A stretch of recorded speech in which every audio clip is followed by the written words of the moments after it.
Pokemon Infinite Fusion is an amazing Pokemon fan game that allows you to fuse any two Pokemon in the game together with absolutely wild results. Sometimes the results are simply breathtaking, and sometimes, well, they're not. A new game to play means one thing for us here on LegacyAndrew, a brand new hardcore Nuzlocke. No items in battle, level caps enforced, only able to capture our first encounter on each route, permadeath, and of course settings change from switch to set. You guys know the drill. Be sure to drop a comment about which game to Nuzlocke next, hit the like button, and subscribe if you've yet to do so. And with that, let's begin. We start our run the way we always do, by naming ourselves Daddy, effectively cucking every single trainer in the game before even starting our journey. Now that's just veteran experience right there. We wake up, name our rival Chode because, of course, run to Oak's house and come to the time-honored tradition once more. Starter choosing time. My brain screams Squirtle, my balls, they scream Charmander, but damn it, my heart screams Bulbasaur. We grab our new little mans, name him Potosaur after the great hard one in the sky, and get to bashing the hell out of the Chode. The Chode, I quickly realize, is cheating. He takes both of the leftover starters and fuses them together. I mean, Chode move. We still beat him though, because even double starters won't fix a bitch ass attitude, and we move on with our run. We run back and forth from Viridian to get Oak's parcel and come across a lot of cool looking fusions along the way. We give the old man his parcel and grab our first encounters. The first of these encounters is Hooters. The Hoot Hoot, and we head west to grab our second. However, first we must endure the horrifying, homicidal, unending rage of the Spear Gay. This thing almost resets our run before it can even get started. Lucky for us, the Gay, it might be powerful, but it is of low IQ. We take it out and move on to our second encounter, a Nidohoot, the fusion of Nidoran and Hoot Hoot. We're playing with species clause, meaning we can't catch two of the same type of Pokemon, but I've decided the fusions with a repeat mon are okay for the spirit of this game. I'm not quite sure how people deal with this yet because I've tried to avoid spoilers, but here we are. Let's try and catch as many fusions whenever they're offered. We catch this thing and name it Sharp Hooters. With an attack-raising nature and stab peck, this thing is going to come in handy in the early game. Our third encounter is Pidgey. That's right, same old boring-ass Pidgey as every other game. So we fix that by fusing it with Hoot Hoot to make the most adorable little doot around. Next encounter is another Pidgey combo, but this time it's fused with the devil itself. We reluctantly grab it and name it Mini Satan. May the pod forgive us. We train our boys and girls up a bit before doubling back to take on the rival fight west of Viridian. He opens up with Nido Gay.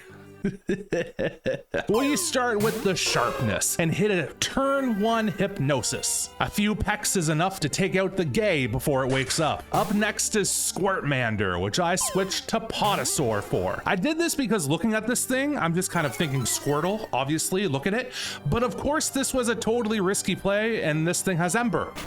Duh, I'm 5 minutes in and I'm already fucking this up. We get hit hard, but after we get off a Leech Seed, we swap back to the Sharp Titties. We put this abomination to sleep as well, and a couple pecks plus Leech Seed takes it down with ease. The salty ass Chode shoots his mouth off a bit more, then runs away like the bitch that he is. Our next challenge is Brock, so we hit the weights with the boys and get everyone prepped and ready. We head east and grab our last encounter, a Jigglypuff Sunkern combo, and then Mini Satan evolves into this disgusting monstrosity here. I should have left you on that street corner where you were standing. but you didn't.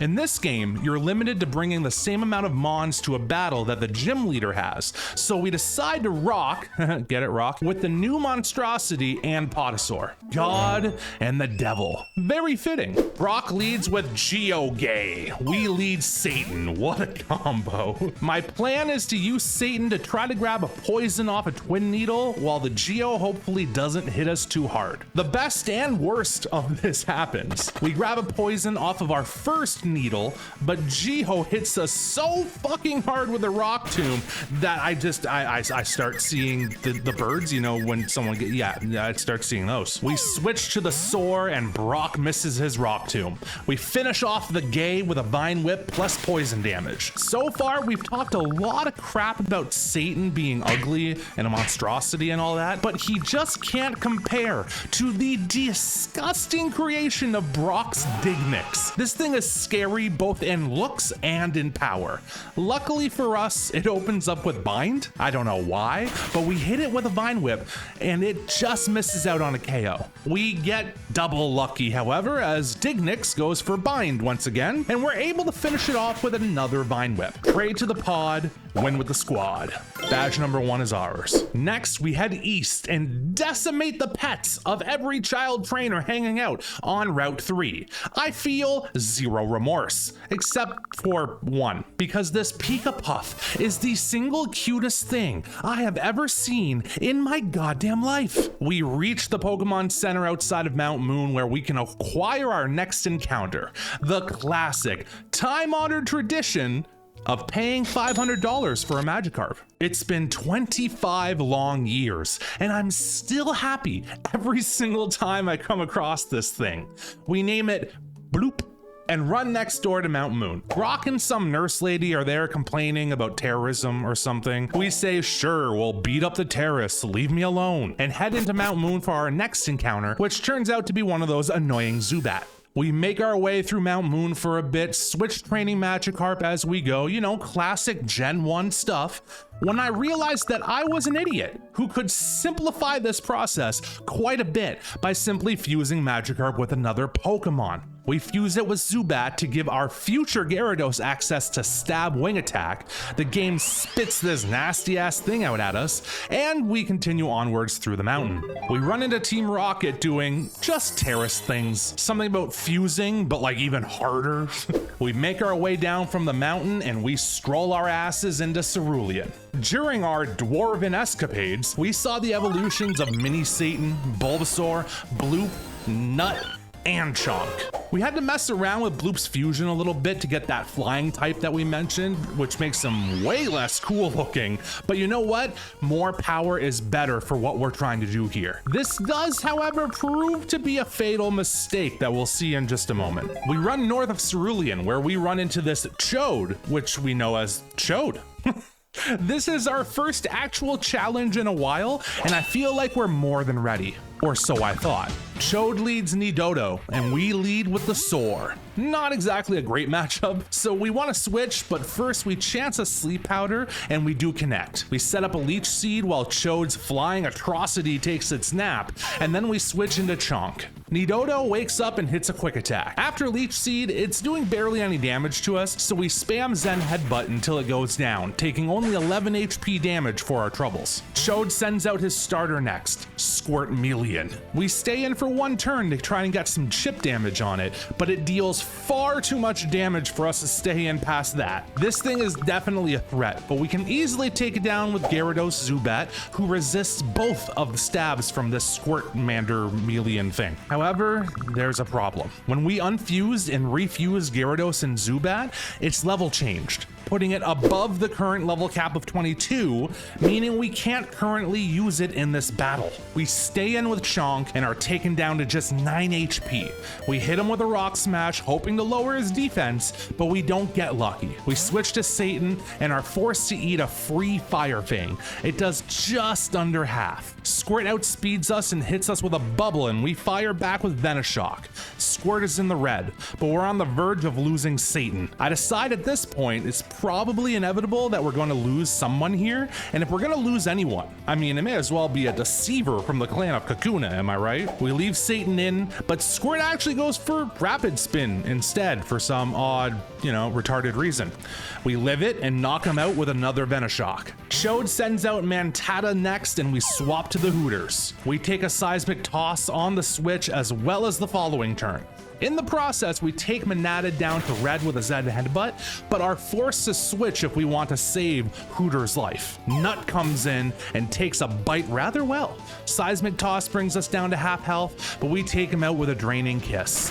Abra is the last of the Chode Mons, but all it knows is teleport, so it's just a free bit of experience for Nut. We defeat Chode without any casualties, but not without just a little bit of luck on our side. We unfuse Gyarados and Zubat as soon as we can, bringing the solo Gyarados back down to level 22. We take the team across Nugget Bridge towards Bill's house and destroy the hopes and dreams of every single child along the way. We keep heading east and come across Bill's house. Oh, Bill.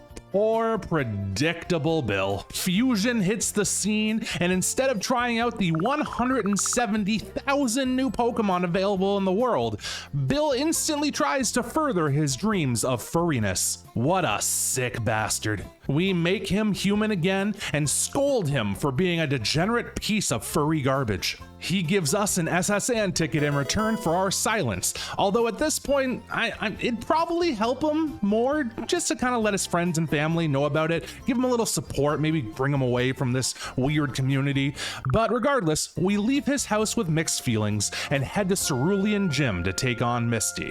Oh, Misty, the queen of hentai herself. A joke that I will never stop making because it rings truer and truer each video that I make. We're allowed to bring 2 Mons to face her with. We decide to bring Potosaur and our level 22 Gyarados. Misty leads with a Jigglypuff Goldeen combo, and we lead with the Soar. 1 Grass Pledge is enough to take it out. Next up is Oddish Staryu. 1 Venoshock does the trick. Defeating Misty is much like finding lewd content of Misty online. Incredibly easy. The second badge is ours.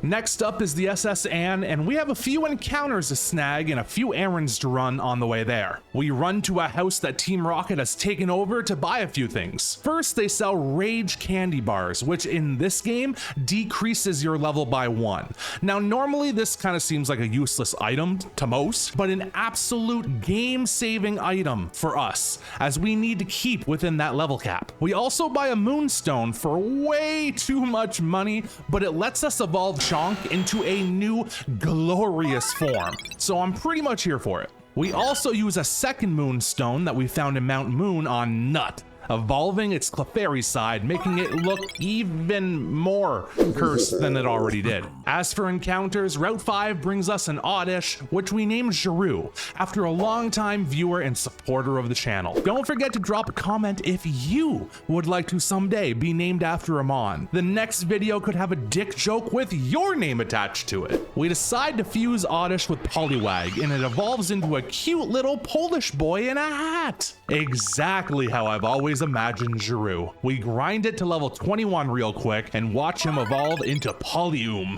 Once we arrive in Vermilion, we grab the Old Rod, allowing us to fish up a shelter that we promptly named Dragoon. If you don't understand why we name him that, it means you've got to check out our Mono Water Nuzlocke video. What are you doing? Get on it. Route 11 rewards us with an Ekans, and Diglett Cave bags us a Diglett that we named Turd. This little turd is going to be very useful, as we can use Fusion to give something powerful the ground type for Surge's gym. We decide that Mon will be Gyarados. This removes our stab wing attack since it was attached to the Zubat half, but it means we not only make Gyarados a ground water type, an amazing typing in practically any situation, but we also get stab magnitude to go along with it.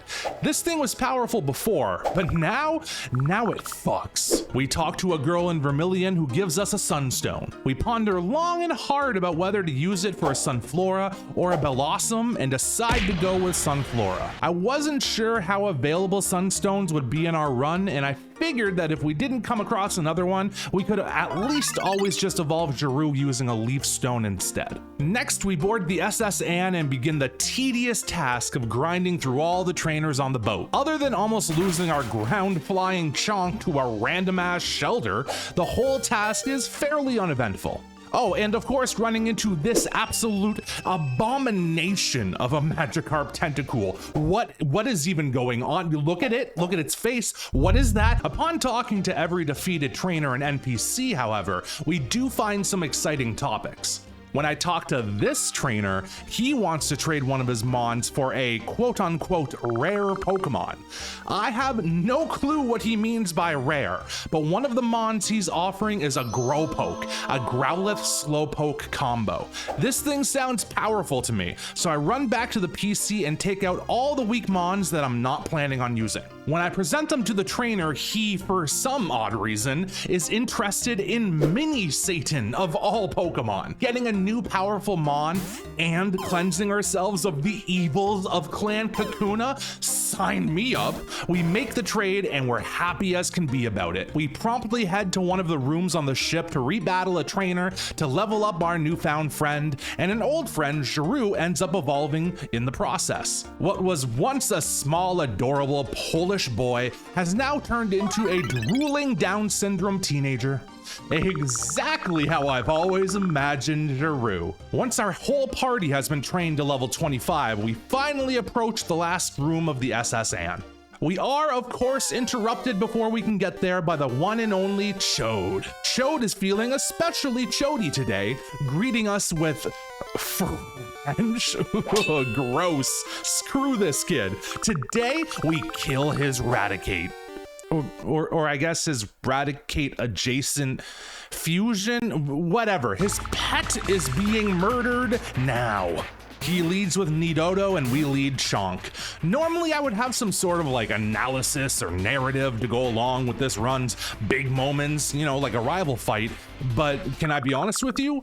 I clicked A over top of Rock Tomb about roughly 5 times, and then the fight was over. We made Chode our bitch this day. We get to the captain's room and have to rub his back to make him feel not seasick. I made this joke in our last video, but damn it, I'm gonna make it again. The captain of a cruise liner, his job is to sail. He can't sail without being sick. I don't believe it, not for a goddamn second. He just wanted us to touch him because he's gross as hell. We get the cut HM and leave the creepy man to his boat, never to return again. We run around for a little while using cut to get some newly available items, including an egg from the daycare, as well as this water stone south of Cerulean, which we use to evolve Growpoke into Growl King. Herd also evolves when he hits level 26, giving us not just 1 Gyarados in a hole, but 3. That's like having 3 dicks. AKA powerful as all hell. We take our 3 dicks out and approach Surge. We're allowed to bring 3 Mons to this gym fight, so we choose Chonk, Turd, and Potosaur. Surge leads with Voltbee, the Voltorb Krabby combo, and we lead Chonk. My plan was to break through his first 2 Mons with Chonk, as he is ground flying type and should be able to hit pretty hard, and then switch into Turd for an Intimidate on his last highest leveled Mon. We start off with a Rock Tomb to lower speed and then go for a Brick Break. I start alternating between moves to try to possibly catch a switch, since we have seen trainers do that in this game, and Surge uses a couple of super potions to keep his Mon healthy. I do take a considerable amount of chip damage over the turns, so I switch to the Soar. We take more damage from Metal Claw than I anticipated, but the Soar chews on a citrus berry to regain some health, and is able to hit a Sleep Powder into a Grass Pledge to take out Voltbee. Pikachu Diglett is next, who dies to a one-shot Grass Pledge, just absolutely obliterated. Last out is Surge's ace, Raichu Electabuzz. This thing can no doubt hit hard, so we switch out to Turd, getting an Intimidate off. Lucky for us, Rybuzz goes for Thunder Punch, securing us a free switch. We fire off off a magnitude 6 and pick up the one-hit KO. Turns out that we have something in common with the war that Surge fought in. We both gave this boomer PTSD. The third badge is ours. After we leave the gym, we're given access to teleport, which is basically fly in this game, so we run around checking out some unexplored areas, trying not to miss a single thing. We decide in this time to hatch the egg we got from the daycare, and out pops a cute little Togepi. We don't do anything with it. Yet. But it's definitely something we'll keep in mind for the future. Foreshadowing. We run east from Cerulean to Route 9, heading towards Rock Tunnel. On the way, we get our Route 9 encounter, a Spear Shrew named Victor, a Route 10 encounter, a Cubone named Boner, our power plant encounter, a Clink named Dink, and a Machop Zubat named Mega. The only one of these four that you'll see in the future is Clink, and for a really good reason. But that's just a little bit more of our classic LegacyAndrew foreshadowing. Our actual journey through Rock Tunnel is uneventful, other than a secret entrance that leads outside to another cave in which a man gives us a free onage. I tried many times during this run to find a spot for an Aegislash fusion on the team, but in the future, we're gonna have a solid steel type on the squad already. More foreshadowing. I am overusing that bit. It's getting old. Sorry, I apologize. Anyways, guess I'll just use an Aegislash in one of my future runs. Even more foreshadowing.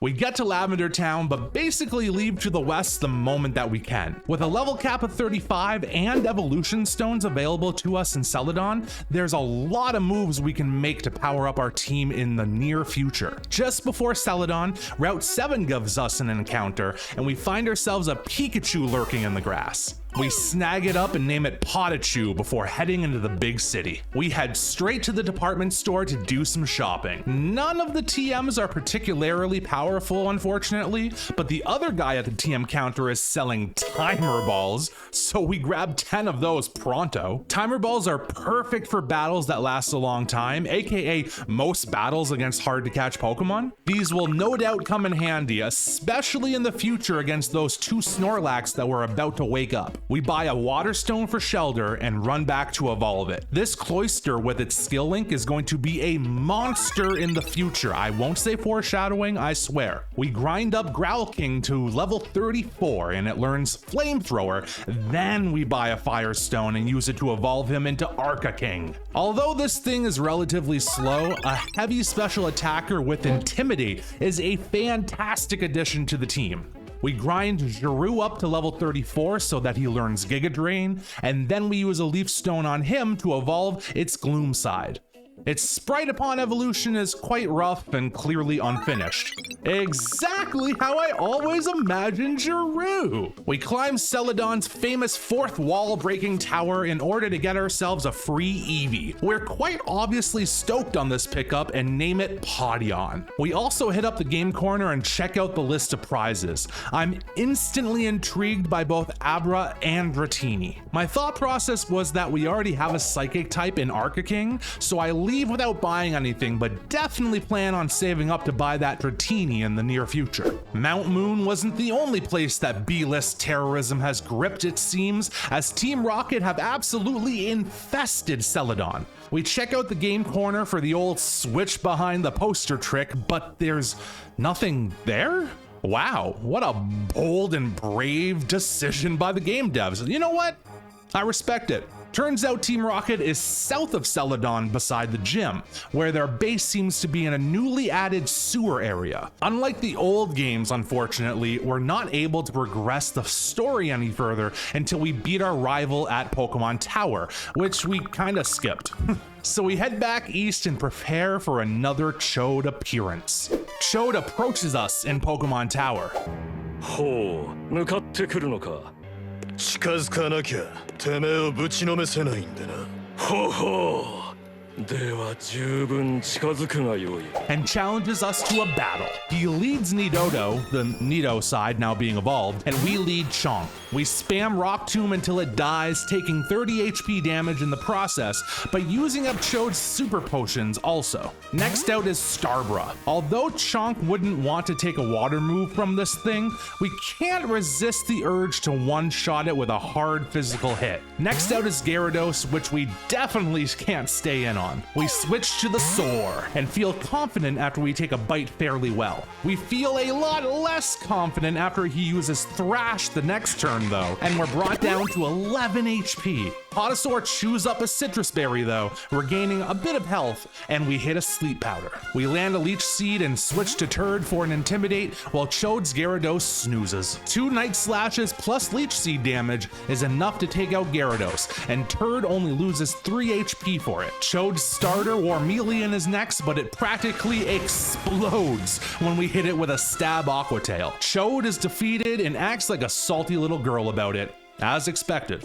After the fight, we noticed some Team Rocket members yelling at Mr. Fuji at the foot of the stairs to the next floor. They yell at him some more, something about the Master Ball or whatever the hell. With that, we double back to Celadon and head to the sewers to foil Team Rocket's plans once more. During our sewer adventures, Potosaur hits level 32 and evolves into the big Thickums boy himself, Venusaur. We battle our way through the rest of the cannon fodder and eventually reach Giovanni. He, of course, challenges us to a duel. He leads Arbok, we lead Turd. We swap Intimidates, and an Aqua Tail does less than half due to it. We're not very threatened by this Mon, so we decide to stay in and spam attacks until it goes down. Haunter Kangaskhan is next though, and this thing hits hard. This thing, oh, it absolutely fucks. Way harder than I ever would have thought. We hit it with a super effective Night Slash and it does less than half. It then absolutely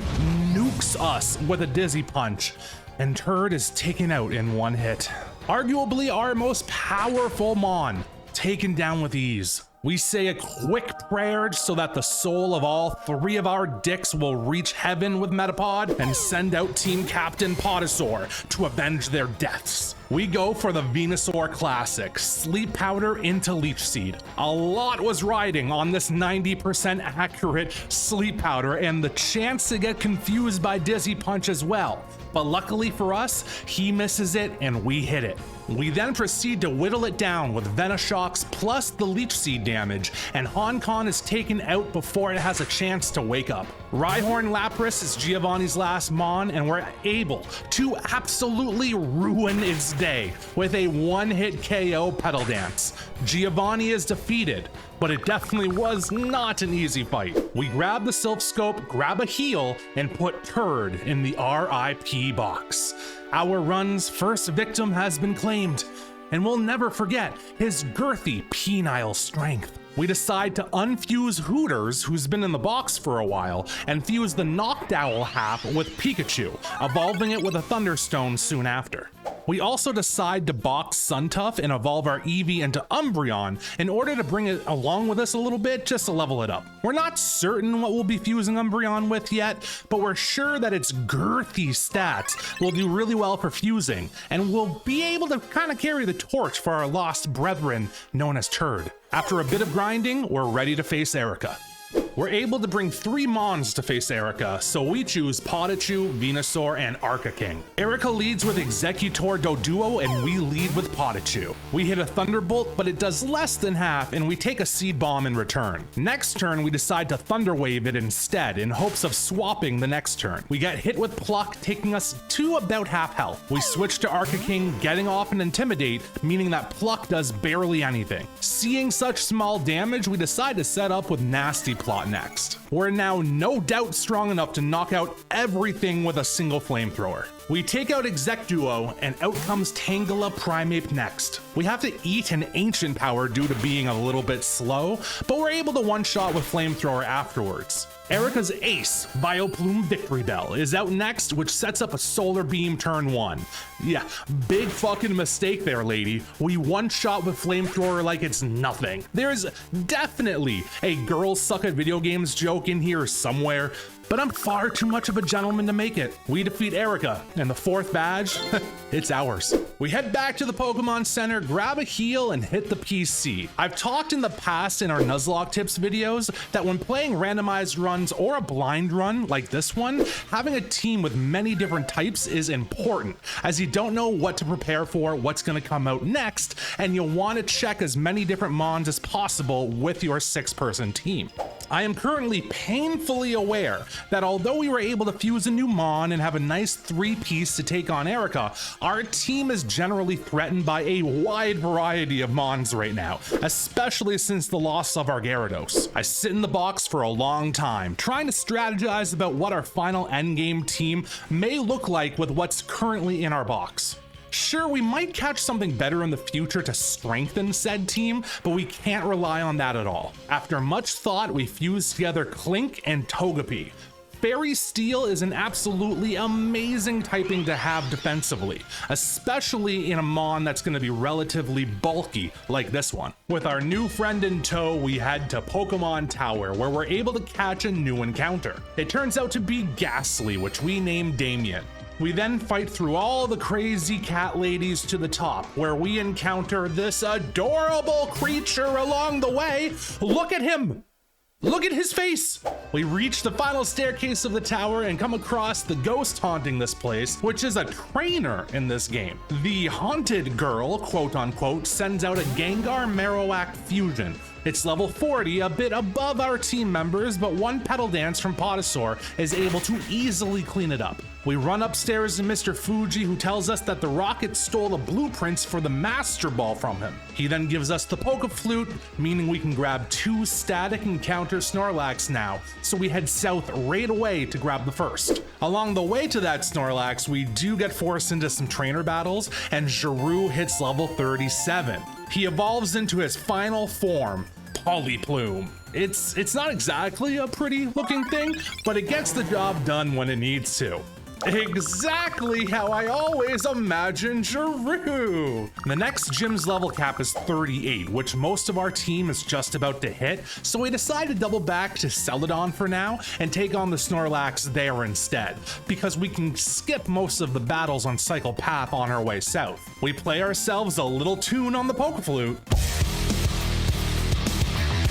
and wake up the Snorlax. These encounters are absolutely fantastic and help out a ton for power on our team. Not only is Snorlax itself a very strong mon, but both of these Snorlaxes are carrying leftovers, which are an absolutely broken Nuzlocke item. We catch the Snorlax after a long and strenuous battle and name it after myself because I'm fat. I'm not exactly thrilled about this decision, but damn it, the people demand it. We head south and pick up a Grimer as our encounter on Cycle Path. We name it KUM because I am an absolute child. We travel along the road towards Future City, only having to fight a handful of battles. One of those battles was against this godforsaken thing. What are you? Why has God forsaken us? We make it to Fuchsia and head right to the gym. Now, normally a full-grown man that runs around in the modern day claiming to be a ninja due to his favorite type of Pokemon would make me instantly label them a cringe lord. But god damn it, Koga brought out all the stops. This time around, we are allowed 4 mons for the gym fight, so we bring Arcaking, Potosaur, Chonk, and Potachu. Koga leads Venomoth Grimer, we lead Potachu. We hit an Air Slash, bringing him down to under half and get the flinch right off the bat. Next turn, Koga heals up Venomer, and we hit another Air Slash. We go for a third slash, but Koga withdraws, sending out Magnemite Coughing instead. We hit a big crit, but it just barely does under half. We go for a Thunderbolt, which is boosted by Electric Gem, and it's enough to get the KO. Koga sends back out Venomer, which is still under half health. It's an easy KO after another Air Slash. So far, we've had some good luck, and this fight is looking like another easy W.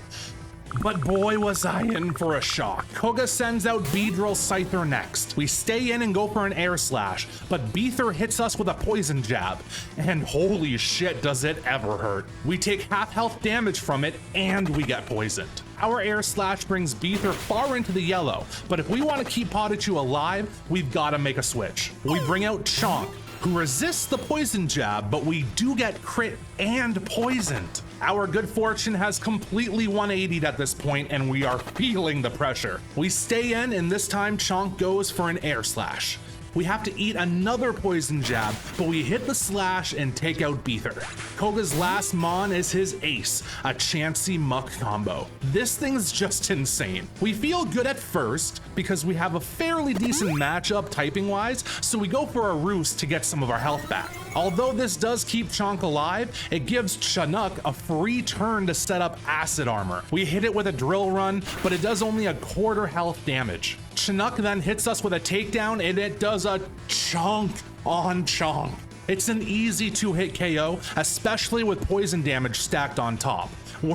We're just really stuck right now. I'd love to get a swap to Venusaur and try to put it to sleep, then chip it down with Leech Seed, but I'm concerned Venusaur would go down to a 2-hit KO since the Soar doesn't have a ton of speed. We need that free switch. Someone must die. We weigh our options and decide that Nidoking is a very viable fusion partner for the future endgame team. We send out Pikachu, who gets absolutely obliterated by a takedown. May you meet Pod in the next life, my son. We send out Podasaur and go for Sleep Powder, and my heart sinks as we miss. My heart begins to race, thinking this could be the end, but Chinook decides to set up yet another acid armor. We count our lucky blessings and go for another Sleep Powder the next turn, this time connecting. We Leech Seed it while it's sleeping and start hitting it with Sludge Bombs. Although the bombs don't really do much damage at all, we're kind of desperate for any damage at all to chip it down. We put it to sleep once more,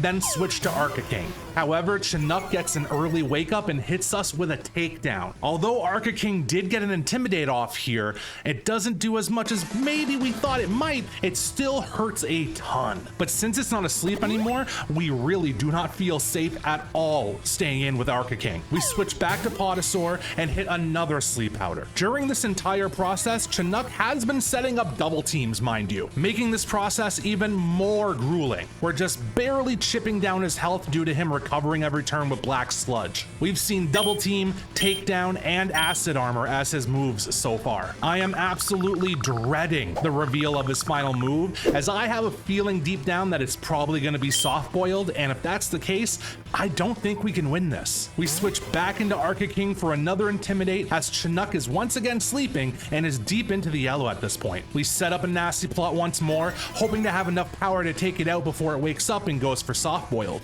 We go for Confusion, but Chinook wakes up, but then he reveals it's actually not soft boiled at all, but Toxic that his fourth move is. We gladly take the Toxic, hit the Confusion, and finally take out Chinook. Not only was this the most intense gym battle so far in this game, it may have been one of the most intense ones that I've ever experienced in Pokemon, period.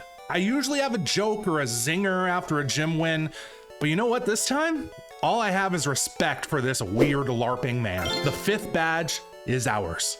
After the battle with Koga, we decide to rearrange our team a little bit to open up for some future options. We bring Ghastly along with us and throw an experience share on it. We head to the Safari Zone next, where our encounter is a Rhyhorn Nidorino. We run through and grab the Surf HM. We then head east of Fuchsia and clear out all of the trainers on the way back to Lavender. In the process of doing so, Ghastly evolves into Haunter, and we get treated to one of my favorite Haunter sprites of all time.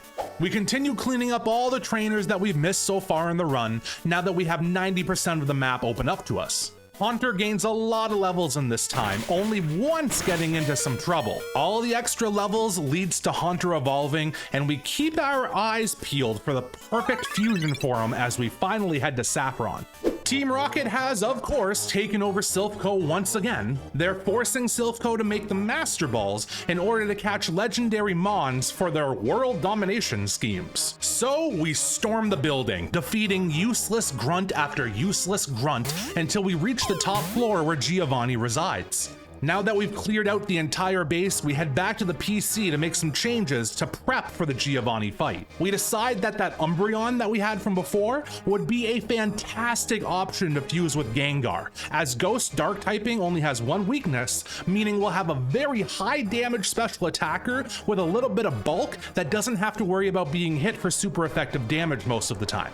We combine the two, and my lord, I am absolutely in love with this fusion. We head back to Silph Co and head up to Giovanni's room.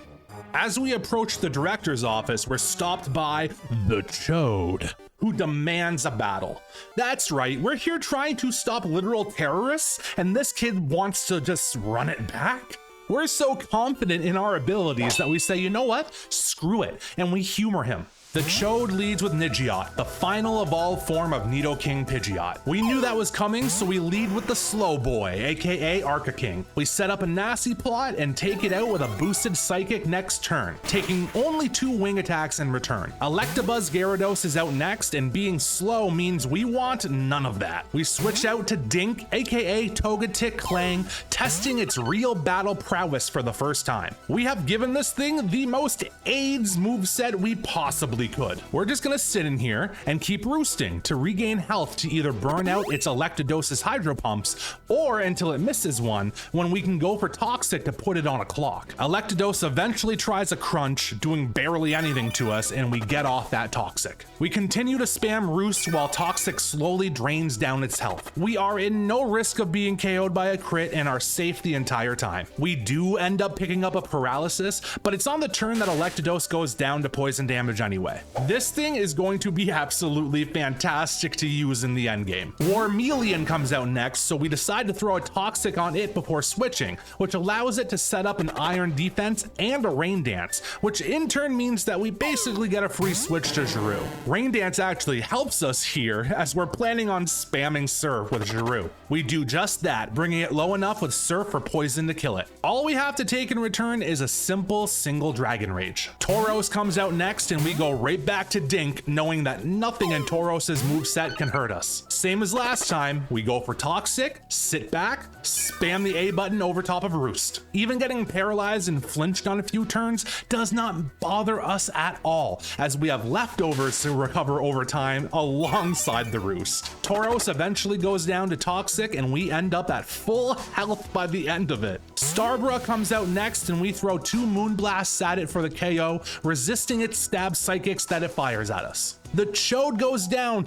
once more. After the fight, the Chode man actually heals us up and says he's gonna help us take down Team Rocket, which is surprisingly pretty cool of him. We face off against Giovanni together and are entered into a double battle. We lead with Giroux for the power of Stab Surf, and Chode leads Nidojot like always, while Giovanni leads Primarino and Ryras. We didn't know this would be a double battle, so we decided to go for Sleep Powder since we don't really want to mess with Chode's Mons and have this turn into a 2v1. Nidojot goes for a wing attack on Primarino and one-shots it, and we outspeed Ryras and put it to sleep. A perfect turn 1.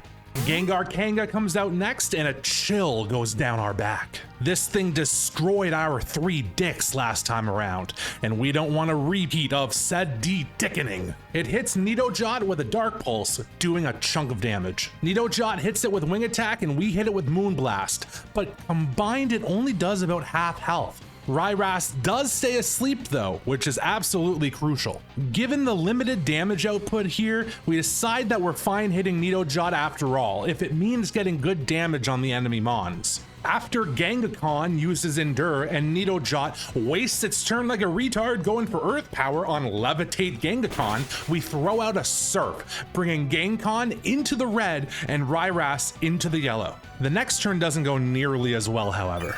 Giovanni heals up the threat and Nidojot goes for Thrash on it. It's immune. Again, it's a ghost type. I can see why other creators have complained about this battle now. We go for Moonblast since we didn't know the enemy would heal, and to make matters even worse, Ryras wakes up and knocks out Nidojot with a Stone Edge.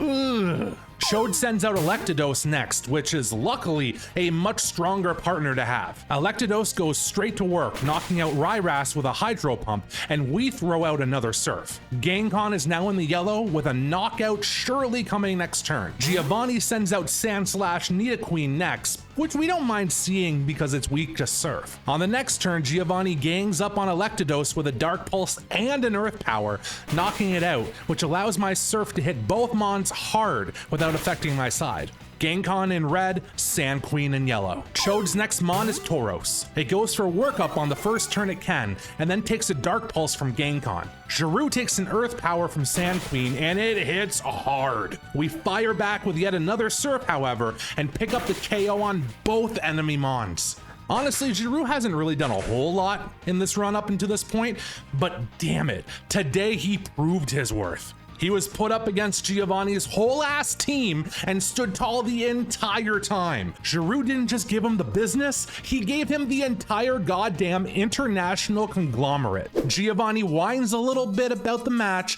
and then runs off with his 3 Master Balls. We talk to Silph Co's president, expecting a Master Ball as a reward, but end up getting the choice between one of the 3 Johto starters instead. We don't have a ton of fire types, so I'm tempted to pick Cyndaquil, but there's no way in hell I could ever say no to the booty. On top of this, we actually do get a Master Ball before leaving this place. Our next challenge is Sabrina, and we have just a couple of things to do to prep. We head south to a building where a woman now gifts us a shiny stone, which I promptly use on our Togetic Clang. I swear this thing just keeps getting weirder and weirder looking, but it also keeps getting stronger and stronger. We're also gifted a life orb from one of the policemen, and thanks for doing their goddamn job for them the past 15 hours of gameplay. Now that we've given our team a little power boost, we head straight to the gym.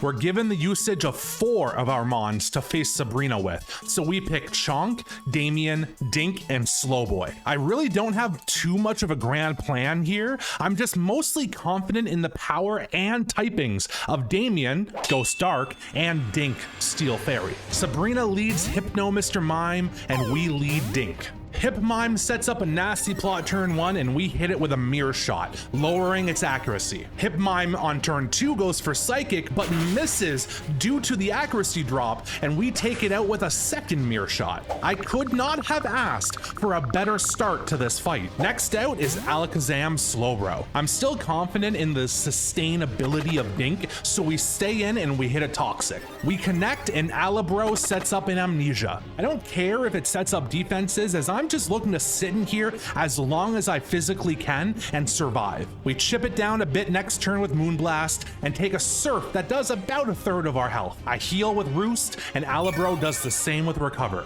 I have 0 problems playing this game all day, as Alabro will eventually die to the poison, so I stay in and go for a Mirror Shot. I'm hoping for the accuracy drop, but we don't get it. Alabro goes for Amnesia again. We cycle through this whole exchange a few times, Sabrina even wasting a max potion at this point, and Alabro dies to the toxic damage. We end this exchange only down 9 HP. I told you, this thing is a god. Gengar Alakazam is out next, and anybody that knows Pokemon knows that this thing is going to hit hard. It sets up a Calm Mind turn 1, and I hit it with a Toxic. It then goes for Psycho Cut, weirdly enough, and I hit it with Moonblast, lowering its special attack. Knowing that I'll either get hit by a lowered attack move or a move Damien's immune to, I make the switch. Sabrina ends up going for a max potion. Gangkazam sets up another Calm Mind, but we hit it with a Dark Gem boosted Dark Pulse, one-shotting it. Sabrina's last Mon is Espeon Umbreon. We trade Dark Pulses with it twice, then make the swap back to Dink. Espeon goes for yet another Dark Pulse, but it barely does anything to us, and we're able to KO it back with a Moonblast. Everyone is always so scared of Sabrina, it seems, but it's really not too hard to expose her with a small bit of brainstorming. Insert girls suck at video games joke here. Badge number 6 belongs to us. Now that we can use Surf outside of battle, I head straight to Cerulean, as I noticed a new area of the map earlier in the run that I'm very intrigued by. We discover a new route and travel it, defeating every trainer we come across. One of them even has this absolute Satan spawn from hell, and I've never been the same since seeing it. We finally come to Crimson City, which offers a bunch of cool stuff, from a move tutor for Outrage to a guy that sells ability capsules to switch your ability. We don't have too much else to do here though, so we head back to Cerulean, fighting a few forgotten trainers on the way. During these fights, Dink hits level 49, meaning we get to see its final evolution into this mushroom trip of a Pokemon. It's so weird, but it's so cool. We run a couple of errands around the region while thinking about what mons we want to fuse next. We're getting into the endgame now and need to seriously consider what we'll be bringing to the Elite Four instead of which fusions will work against the typings of the next gym. We're gifted a Mist Stone while doing some errands, a stone that will evolve any Pokemon regardless of level. This is going to be very crucial in the near future. While running around and doing all this, we finally come to a conclusion on which Cloyster fusion we're going to pick. Snorlax. It'll be really slow, but it will have both the defense from Cloyster and the special defense from Snorlax, along with Skill Link, Stab, Icicle Spear, and Spike Cannon. That means Stab base 125 and base 100 moves. Power. The fusion looks not exactly great. It looks a little dopey, okay? But power is power. We're gonna run it. We continue running around the region, making sure we haven't missed anything, when I stumble upon this hidden forest while getting the Fly HM. There's some pretty cool loot here, some nuggets in the sort, but more importantly, it leads to a place called Viridian River. We swim in the waters for an encounter and find ourselves a Meryl named Solar, but it's not any normal Meryl. This thing has huge power. Passing this ability onto a fused Pokemon with high attack is going to be absolutely game-breaking. We level it up once to make it a Zoomerl, and then we sit in our PC box for the next 20 to 30 minutes looking up movesets, looking up base stats, trying to think about the best possible combo for this broken monster. After a lot of brainstorming, it finally comes to us. We know exactly what we're gonna do here. We run to Celadon, buy a bunch of coins from the game corner, and walk next door to claim our prize. We finally get ourselves our game corner encounter. We buy a Dratini. We name it Solar's Girlfriend. It looks fucked. Honestly, this thing just looks fucked. We reverse the fusion to make it Water Dragon, and it looks a little less fucked, I guess. We train it up until it evolves to its Dragonair form, then we use that Mist Stone that we just mentioned earlier to instantly evolve it. Some may say this evolution screen is some kind of visual glitch in this game. Yeah, I simply say that this thing is so goddamn powerful that the whole game felt the presence and had to show up to see its final form materialize. A Zumanite is born. This thing has 148 attack at level 30. For context, Tyranitar at this level would have about 90. This thing is going to destroy lives and this entire game, and I cannot wait to watch it. After a bit of leveling to get the team evened out, we finally hit the open seas and head towards Cinnabar. We head straight for the mansion and tell Blaine to get his ass back to the gym so that we can kick it. We get to the gym, answer positively for the TM Tombstoner, you know, for the culture, and approach Blaine. We're allotted 4 mons, so we pick Solar, Slowboy, Damien, and last but not least, Giroux. Giroux hasn't been in the party for quite some time at this point, but he has a good typing for this gym, and we want to risk as few endgame members as possible here. So Giroux has only one job, and that is, much like his great stand against Giovanni, he must stand here unflinching in the face of the enemy and die fighting if need be. Blaine starts out with Glue Dash, and we lead the majestic gay frog known as Giroux. Glue Dash charges a solar beam, but we hit it with a poison gem boosted sludge bomb. It's a one-hit KO. Next in is Chardactyl, which looks absolutely amazing and absolutely terrifying. We take a crunch relatively well and hit it back with a Surf, bringing it deep into the red. We throw out another Surf the next turn, but Blaine uses a full restore. We bring it down to only yellow this time. We think about switching, but no, we can't risk a free hit on any of our other mons from this monster. We stay in and click Surf once again. We get hit with a Fire Blast, but Giroux lives like a god amongst men. We take out the Chargactyl with the Surf. Magdon is out next, and we repeat the strat. We hit what would have been a one-hit KO, but Magdon is carrying a Pasho Berry to weaken our attack. It just barely lives and hits us back with Drill Run, taking Giroux down. Godspeed, little buddy. This gives us a free switch into Solar, who easily finishes up the Magdon with an Aqua Tail. 9-9 is out next, who barely scrapes us with a Fire Fang and quickly falls to another Aqua Tail.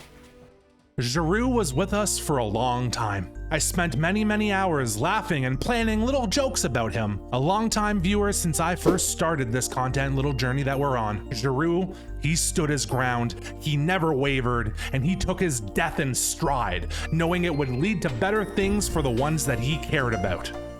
Exactly how I always imagined Giroux.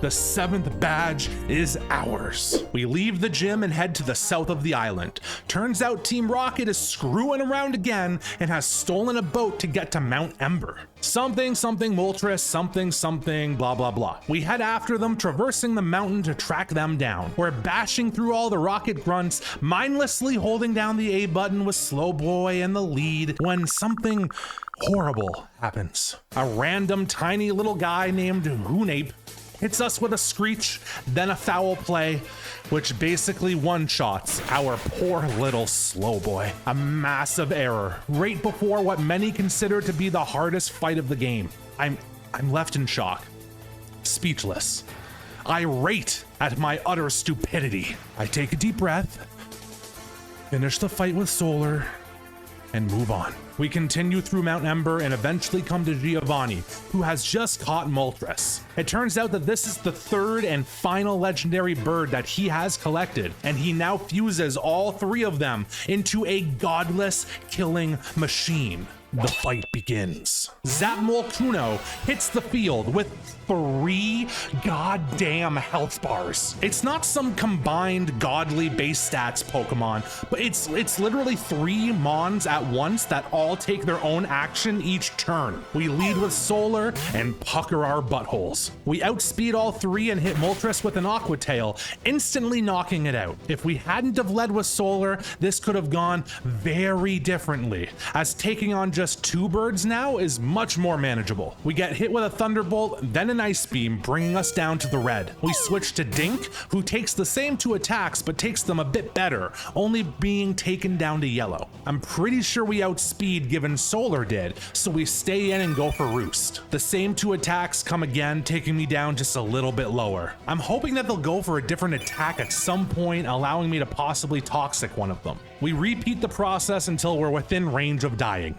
They do not change moves. We switch to Dragacy, our Cloyster Snorlax, and they do switch moves, going for Drill Peck and Haze for some reason. We take barely any damage from this, so we stay in and hit Zapdos with an Icicle Spear. It just barely misses a KO, and we're hit back with Thunderbolt and Phase. We're still above half though, so we stay in and go for Spear again, this time taking out the Zapdos. For some reason, Articuno's AI just keeps spamming Haze at me, probably because I'm an Ice type or something, so we're able to just Icicle Spear 2 more times for the kill. Giovanni is left speechless, not sure how this fat bear in a shell was able to decimate his ultimate killing machine. The birds separate and run off, and so does Giovanni. I can't help but feel like we lucked out immensely in this fight. Moltres stays behind as an encounter, and we kill it to flex on you motherfuckers. We turn around to leave Mount Ember and head for Viridian to confront Giovanni yet again,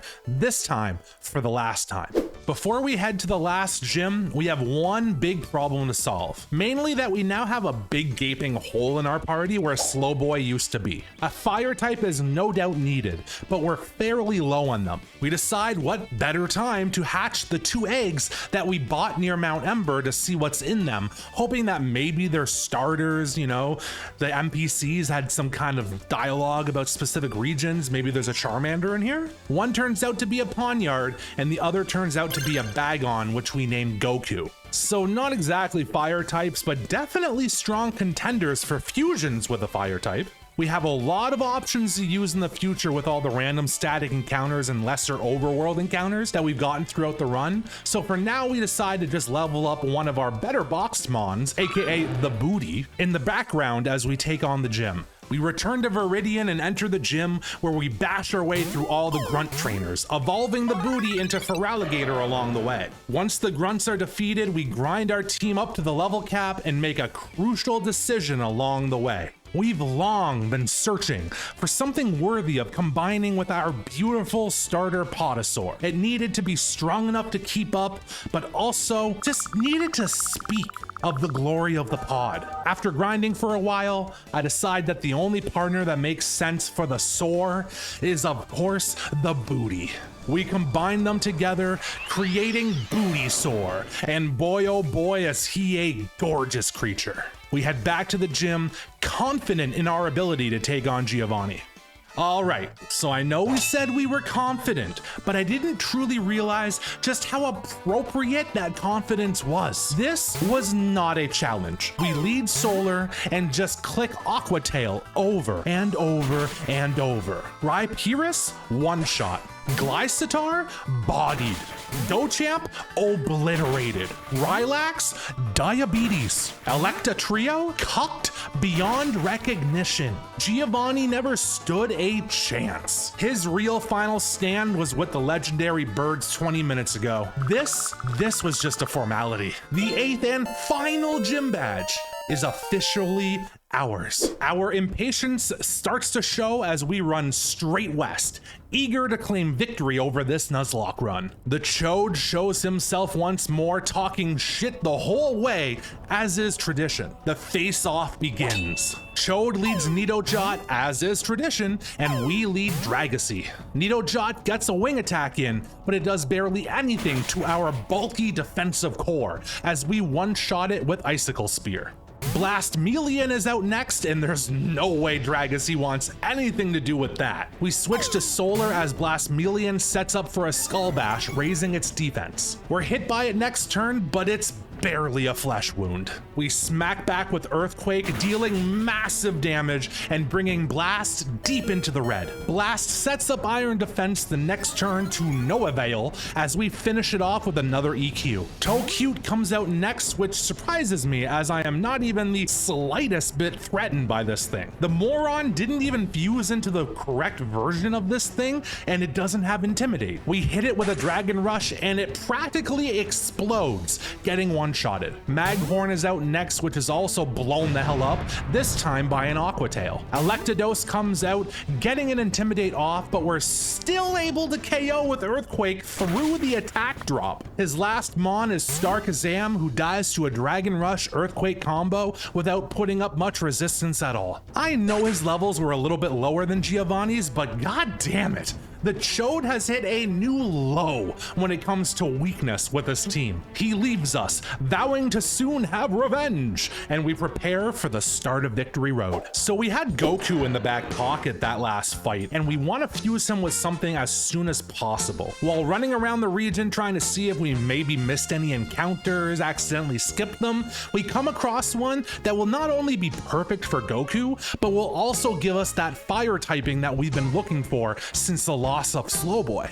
In this game, you get static encounters for Electabuzz, Jinx, and Magmar. We rush to its location, capture it, name it Butthead, and fuse it with Goku. It gives us the derpiest looking giraffe thing I've ever seen in my life. But of course, as I've said before, we're here for power and power alone. So we ignore the horrible design, embrace the fire-flying addition to our team, and set out for Victory Road with our endgame squad, ready to put this run to rest once and for all. We slog our way through Victory Road and the route before it with general ease. Many of the trainers have some pretty cool fusions, but most of them aren't overly difficult to defeat. We do get a nice surprise as we level up our team though, as I completely forgot that Magmortar even existed as a Pokemon. Because of this, I'm quite shocked when Goku begins to evolve, and I am overjoyed when we just see how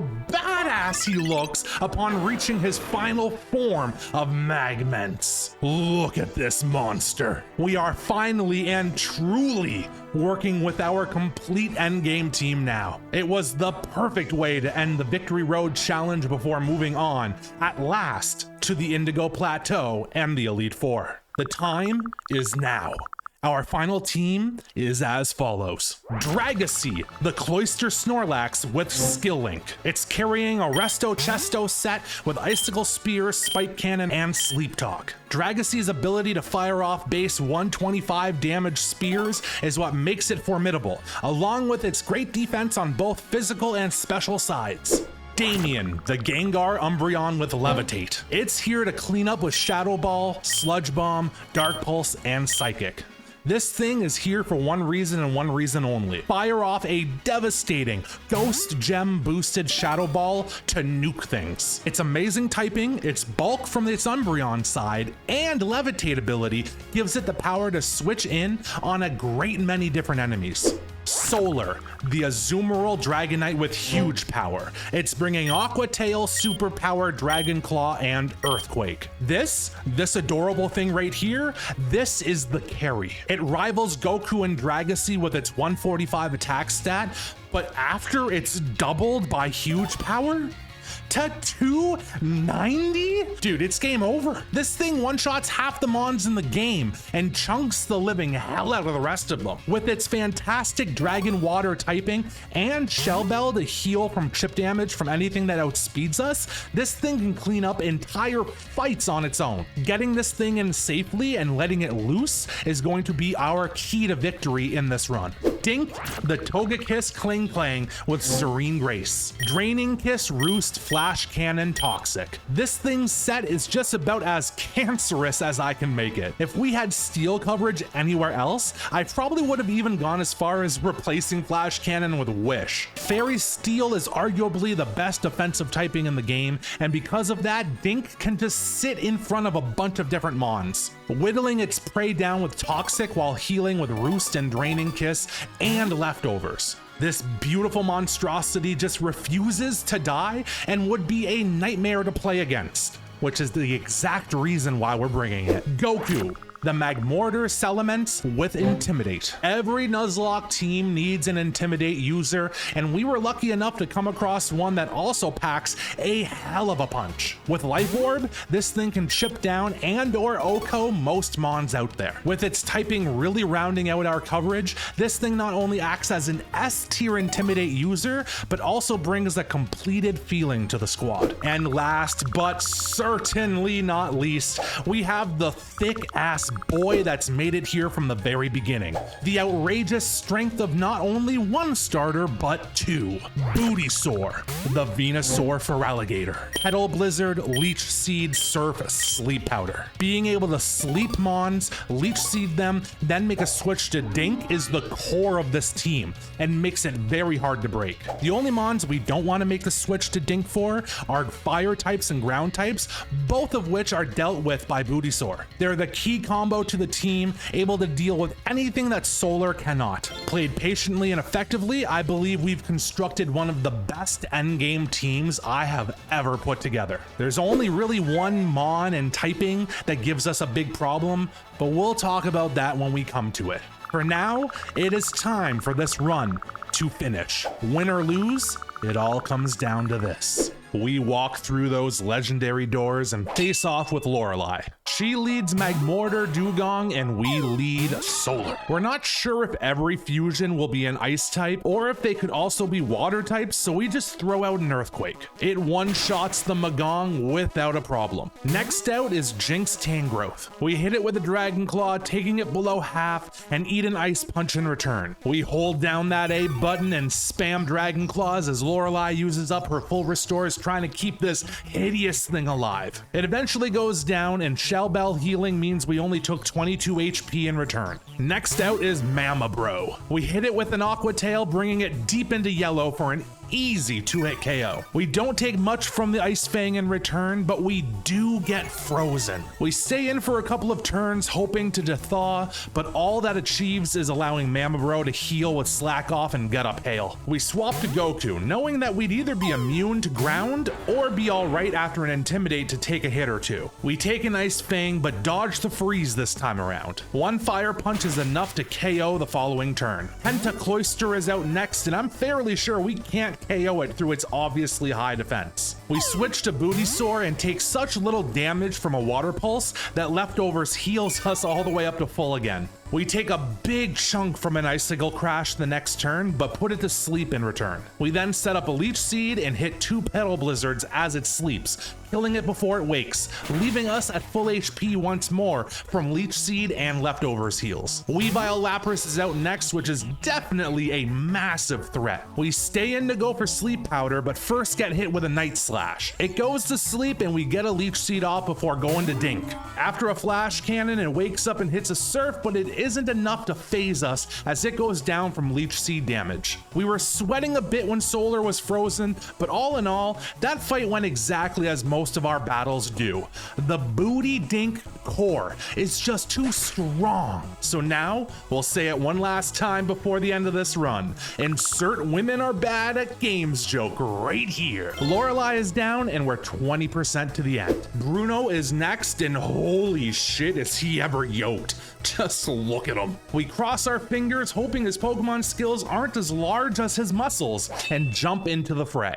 Bruno leads Machamp Electivire and we lead Solar once more. One Earthquake is enough to take him out. Next is Marowak Hitmonchan, and one Aqua Tail spells the end for him too. Steel Champ is next, who goes down to an Earthquake. Scizor Heracross is after that, who actually outspeeds us hitting a close combat, which does way more than I would have expected. After the defense drop, however, Sizcross is in no condition to survive the Earthquake that we hit it back with. Magnezone Onix is out next, and we feel a bit more confident going for the KO here because of Shell Bell bringing us back to 90 HP after KOing the last Mon. We hit a 4 times effective Earthquake. Magnanix's sturdy ability triggers, and it hits us back with the 50% accurate Zap Cannon. Thank God for all of that Shell Bell healing, because we're brought down to the red and are paralyzed in the process as well. We switch to Goku for the Intimidate. This seems risky, but we know that a full restore is likely to come this turn, and it does. We then switch into Bootysaur. We hit it with Sleep Powder, Leech Seed, then Surf, knocking it out without taking a single point of damage. The girth of Bruno's muscles is large, but it's not nearly as large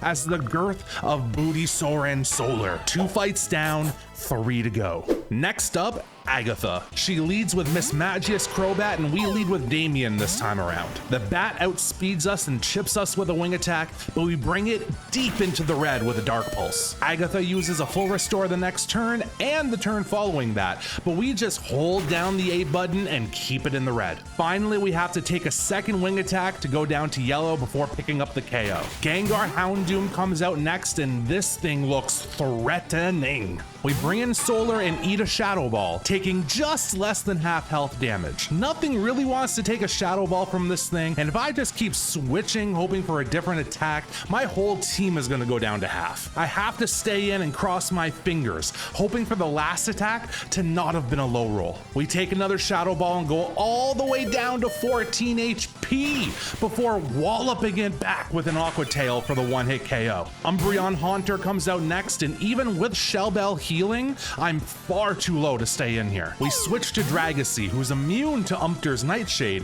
which gives us a free switch. We take a Dark Pulse turn 1 and then get flinched, which puts us in an uncomfortable territory. Next turn, we're not flinched and are able to get an Icicle Spear off. Another Dark Pulse plus Spear trade the next turn leaves us deep in yellow, but does pick us up the KO. Then the worst happens.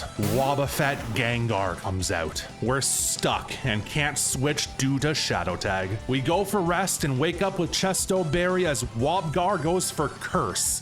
This is actually huge for us, as we can definitely one-shot from this range. We go for Icicle Spear, but Wobgar gets off a Destiny Bond first. We get the KO, but lose Dragacy in the process. In the end, Dragacy was so strong that it was he himself that had to take him out. We try to shake it off and send out Dink. Snorlax Gengar is out next. We go for Toxic and are inflicted with a Curse in return. I really don't want to sit in here and lose my HP to the Curse, so I switch to Goku for an Intimidate, who takes a Body Slam for a third of its health. We go back to Dink, who takes barely anything from a second Body Slam. We Draining Kiss it to finish it off. As I sit, mourning the loss of Dragacy, I don't dare think of a girl gaming joke. I've learned my lesson. Grandmas fuck. 3 down, 2 to go. Lance. He wears a cape in public and won't shut the fuck up about dragons. You know what that means. Autism. And autism means he's absolutely lethal at Pokemon. He leads Dragonair Gyarados and we lead Dink. Dragados misses a Hydro Pump, we hit a Toxic. Perfect. Turn 1. We go for Draining Kiss and Lance questionably uses a full restore off the rip on Dragados to heal our Toxic. Bold strategy, Cotton. Let's see if it works out for him. We do a good chunk with Draining Kiss and Toxic again the following turn as Dragados sets up a Rain Dance. We go for Draining Kiss again, and Lance uses another full restore. We go for Toxic yet again, but this time we're forced to eat a rain boosted Hydro Pump. That takes us down to just above half. After leftovers and a roost the next turn, however, we're back to full health. We get hit with another pump and repeat this process a couple of times as Dragados is chipped down more and more by toxic damage, only really getting to hit us with a Thunder Wave. On the turn that it would die to Toxic, it switches out to Porygon Kingdra. This isn't great for him, however, as we also switched on that turn and get in Solar for free. We hit a Dragon Claw on Porygon and it's a one-hit KO. Togekiss Dragonite comes out next, whose fairy typing definitely concerns Solar. We go to Dink on an incoming Outrage, giving us yet another free switch. We get off a Toxic and a Draining Kiss as it spams Ancient Power, no doubt hoping for an Omni Boost. It finally decides to hit us with a Moonblast on turn number 3, chunking us for about 50 HP. We hit it back with Draining Kiss, bringing us back to full, and the toxic damage kills it at the end of the turn. Typhlosion Dragonair is next, so we go to Goku, which gives Typhnair a free Dragon Dance. It hits us with a Fire Blast, doing a quarter health damage, allowing us to hit it back and kill it with an Earthquake. Tyranitar Aerodactyl is out next, which is by far Lance's biggest threat to my team. We switch to Dink and take a resisted Head Smash, but the damage output is ridiculous, so we still go down to almost half health. We roost the following turn as it sets up an Agility. It then sets up a second Agility while we get fully parried. Next turn we're hit with another massive Head Smash, but we do get off a Toxic. We're fairly certain that Lance is out of full restores, so now we just need to survive until Toxic kills this thing off. Normally it'd be as easy as spamming Roost, but after Brave Bird brings us down into the deep yellow, we get fully parried second time in 3 turns. Another attack may kill from this range. We switch to Solar, hoping we can live one move and switch again to stall for Toxic turns, but it goes for a third Agility instead. We take half health from a Brave Bird the next turn and KO it back with an Aqua Tail. Dragados comes out as Lance's final Mon, and all we need to do is survive 2 turns until Toxic takes it out. We switch to Bootysaur, who's our thickest Mon at full health right now, expecting another Hydro Pump from the Dragados, when tragedy strikes. Instead of Hydro Pump, Dragados goes for an Outrage, and instead of tanking it, It turns out to be a crit, which takes Bootysaur out in just one hit. He ran the whole race just to fall 5 feet before the finish line. I wipe a single tear from my face as we take the free switch to Damien and finish Dragados off with a Shadow Ball. We've had a few hard-hitting losses in this run, but this one hurts the most. This was certainly the most devastating fight of the run so far. Autism strikes again. We move to the next room and prepare our entire booty hole. 1 fight left, 2 Mons down. It's make or break, do or die. We confront Chode for the final time, and we let fate take the reins. Chode leads Nidojot, and we lead Solar. Nidojot sets up a Swords Dance, and we take it deep into red with an Aqua Tail. Chode uses a full restore as we hit it again with Aqua Tail. Another full restore next turn, and we switch to Dragon Claw this time, just to conserve Aqua Tail PP. It then sets up a double team, but we break through it and KO it with another Dragon Claw. Rhyperior Magmortar comes out next, which doesn't exactly seem like the optimal counter here. We hit it with an Aqua Tail and collect yet another one-hit KO. Tauros Executor is next, which has Intimidate this time around, leaving Solar at -1 attack. We switch to Goku to get our own Intimidate off and eat a Zen Headbutt for almost half our HP. We go for a Fire Punch, but realize too late that this thing is normal Psychic and not Grass like we first assumed. Luckily, we only have to deal with a scary face in return. We switch out to Damien next,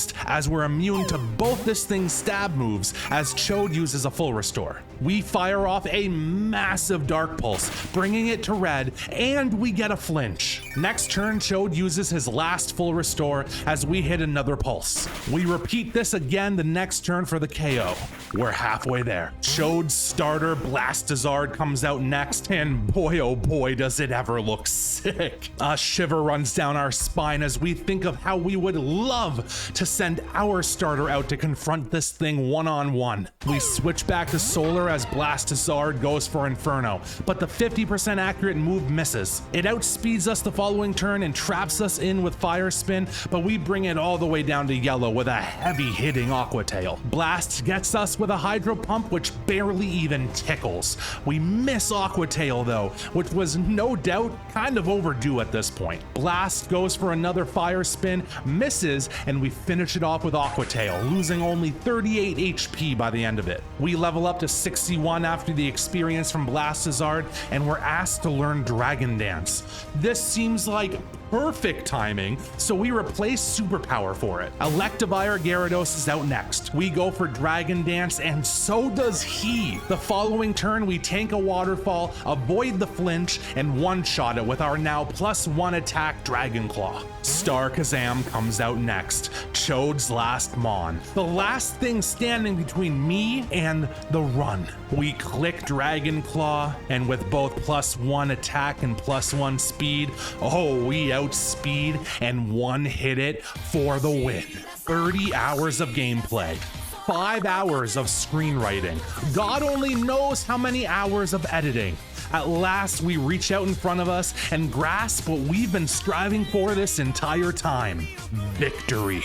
We lost some friends along the way, but their sacrifice, it was not in vain. We enter our team into the Hall of Fame, where their names and ours will live on for eternity. And that, ladies and gentlemen, was our Pokemon Infinite Fusion Hardcore Nuzlocke. I'd like to thank every one of you that's made it this far. I pour my heart and soul into these longer projects, and I like to think it shows in the finished product. Drop a like, a comment, subscribe if you haven't already. If you enjoyed the run, it would mean the world to me. Honest to God, this was probably my favorite Pokemon game of the last decade, and the Nuzlocke was both challenging and extremely rewarding. Expect to see another run of this game, if not multiple runs, in the near future. This game does have a Johto region as well, with another 8 badges, battle with red on top of Mount frickin' Silver, whatever it is. And if we get enough interest in this project right now that you're watching, I mean, maybe I couldn't, go ahead and resist seeing us continuing this run. The furthest it can possibly go. I'm stumbling now. I'm excited about it. So be sure to share the run with your friends on social media, like, comment. You know all the YouTube cringe things I have to say. Just do it for me. It would mean a lot. I thank you again for taking this ride with me. Until next time, Legacy out.